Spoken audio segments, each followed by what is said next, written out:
So I just watched the video, and there's quite a few things that I believe would be interesting to talk about as a group or just in general to reflect on. And I'll go through one by one, but one is that it was very in the very beginning when we need to continue work, so through language acquisition and literacy, and he was saying it was the same field. I would say that he's right, it is the same field.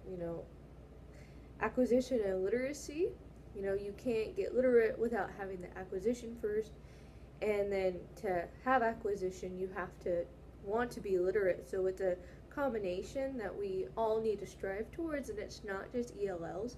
There are people that think they're fluent in their language and they have work themselves to do still.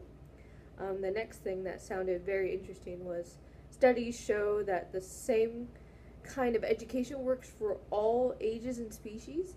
So I think if we broke it down, yes, to the extent that if you teach a child through pictures and talking and discussion, that you can do that with adults. However, there are certain ways some adults are being taught language that they do just fine, but I don't think a child would be able to do that. The typical Rosetta Stone, some people really like that. It's very helpful to them. Personally, I'm not of that case where I think it is, but it really depends on the individual. Now, we have all agreed and seen that, if you have multimedia presentations, you have tons of discussion and you have, pictures and realia and things of that nature, that you can pick up language and, context and things a lot faster because you can tangibly see it happening as opposed to just listening. However, there's a lot of auditory learners like me who I listen, therefore I learn, I do think he kind of went a little far with the whole alien bit, and you can obviously tell he is into Star Trek with, keeps talking about, the Enterprise in the 90s versus, the 50s and 60s Star Treks, and I kind of lost it at that point there. I just kind of waited until he moved on into something else that sounded much more interesting. So the next bits, I really liked the last part of the entire video, the all 17 or so minutes of it. And the first thing is the idea that America tests. Yes, we do. But the realistic thing is we are not the only country that does so. There's numerous other countries that do multiple tests.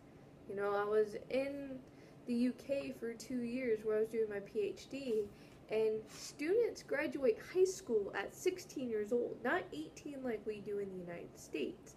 And then after that, if they want to go to university, they have to go to college to get their A levels. So you graduate at 16, and then you go off to college, which is basically it's not quite university, but it's not high school either. So maybe you could kind of term it as a community college, but even then, that might be a stretch. And a lot of the time when you graduate high school at 16, you kind of are broad. And then when you go to college from 16 to 18, you narrow down your focus so that when you go to university, you narrow it even more. So people I would work with in my field of classics and ancient history would graduate high school at 16. They'd go do their A levels in classics, so typically Latin and ancient Greek and ancient Roman history, and then they would go on to university. And then a lot of the people, of course, that I worked with then went to do their master's and their PhD in that same field. So they're focused on their field from 16 until they're done with their PhD. So if you're on track to finish everything on time, that's 2 years, and then 3 years for university, another year for master's, and 4 years. So you're on the same track for 10 years before you're even done with schooling. And that's full time. That's not part time or anything like that, which of course would extend it out even more.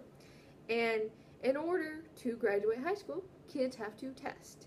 in order to get into college, they have to test. In order to pass these classes to get their A levels, they have to test. And then, of course, once you get to university, you have to test. And I know that the UK is not the only country other than the United States that does this. Canada also does this.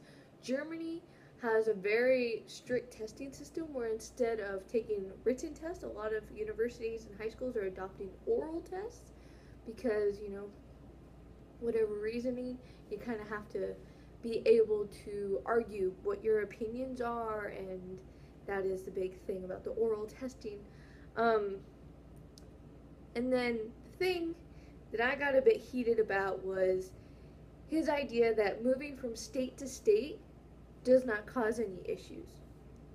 And he considered it an invented problem. And I did not appreciate that whatsoever because he has obviously not had to do that. And that, there are issues, of course, with Common Core, as there was with No Child Left Behind, and et cetera, et cetera. There's always going to be issues for each thing. However, I'm the product of a high schooler who went to 4 high schools in 3 years. And 2 high schools were on Maui, Hawaii, and then I moved to Oahu, which is another island in Hawaii. So the first 3 schools were in one state, just 2 different islands, but they're 3 schools. So a private school, a public school, and another public school. And then I moved to Oregon. I had to alter my schedule and my learning attributes so much over the course of 3 to 4 years. It was insane. And the idea that you want students to be able to stick with their student body, stick with their grade level, and learn at an even keel. And with the military especially, with students consistently moving, not all bases have military schools. So you might have kids that are moving every 2 years. So if that's the case, then they need to be able to keep on the same level when they move. Or people that move because of jobs, with Intel and Google and all these great companies, people might be moving. So the kids need to be able to feel the confidence in being successful. And at the base of it, if Common Core does follow through with everyone being at the same level, same textbook throughout the same time of year, it's beneficial. I remember coming to Oregon, and because Hawaii was so different than Oregon, I'm a junior in a freshman class for history because of how it's taught.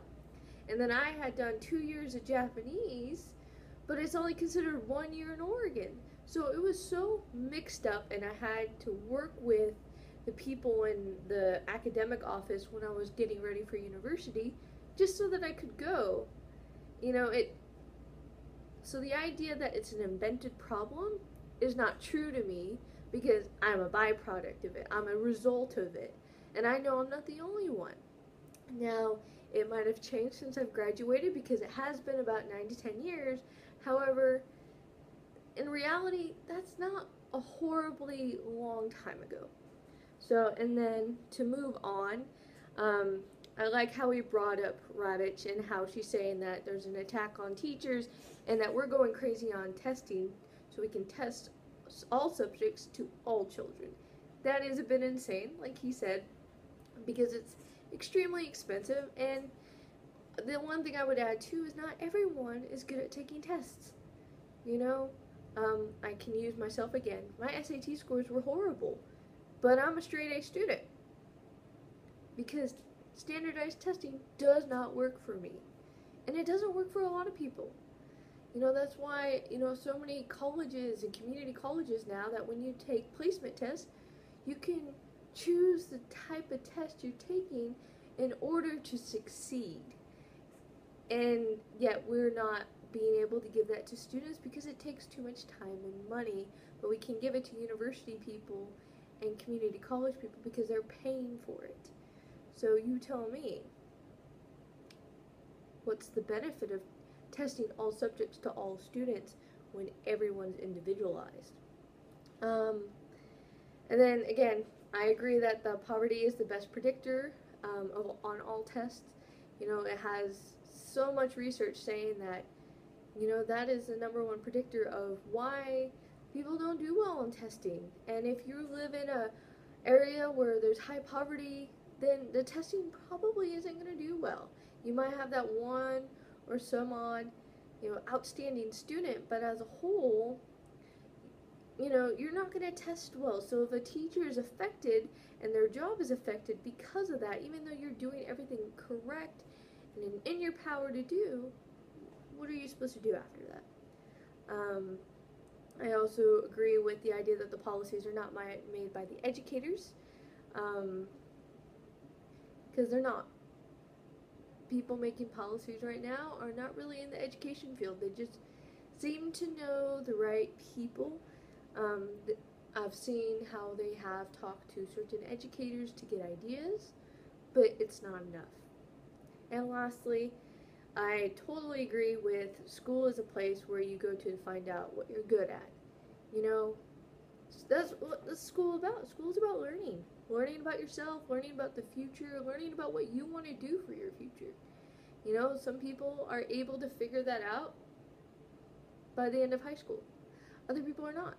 But the lucky ones who, you know, are able to figure it out when they're still in education, you know, testing can obviously contradict that. If you really love math, but then you take a math class that it's just test, and you hate tests, are you going to still love math? I'm not so sure about it. So, that is my thoughts and opinions on this video, and I will see you in class later.